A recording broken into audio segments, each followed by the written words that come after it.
Okay, so my first post-college experience with civic engagement have largely been formed working to protect communities from the harm, trauma, exploitation, and continual repression of the LAPD. My latest is working every day to make hundreds of phone calls to the people of the city of LA to let them know about Charter Amendment C, and that it is on the ballot next Tuesday, May 16th. Most of them have no idea. For those of you who aren't sure what Measure C is, once Charlie Beck, who left, finds an officer guilty of misconduct, which rarely happens, but once he does, he can recommend a disciplinary action.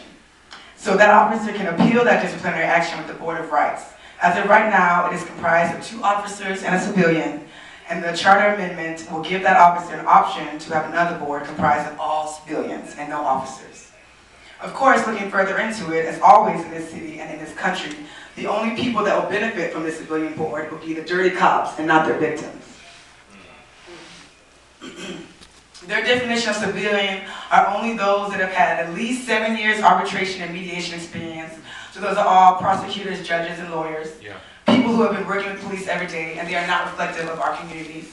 They also cannot be considered, they also cannot even be considered until they have a private interview with the executive director of the police commission, who is Mr. T. Fink, who I watched lie, not once, not twice, but several times, on the stand against a civil rights icon and one of my mentors.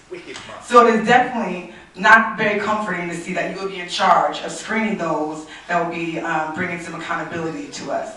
And since you are so far up their ass, it must have been nighttime for your entire career. Lastly, looking at the last 6 years, the civilian has shown to be more lenient on the officer every single time. Yes. There is a case where an LAPD officer was found guilty of publicly masturbating, and the civilian on that board voted to have him return to our streets, patrol our communities, and be around our children. So this measure is nefarious indeed. I also was surprised to hear the only 2 non-elected officials that support this amendment are our very own commissioners, Cynthia and Sandra. Cynthia, really quickly, I'm not done. Cynthia, I was very excited to see another black woman join this board and maybe listen to hear us, and actually maybe bring some accountability and maybe at the very least to your job. But I'm saddened to see and must question if you wrote and passed this as a lobbyist and got paid to do so.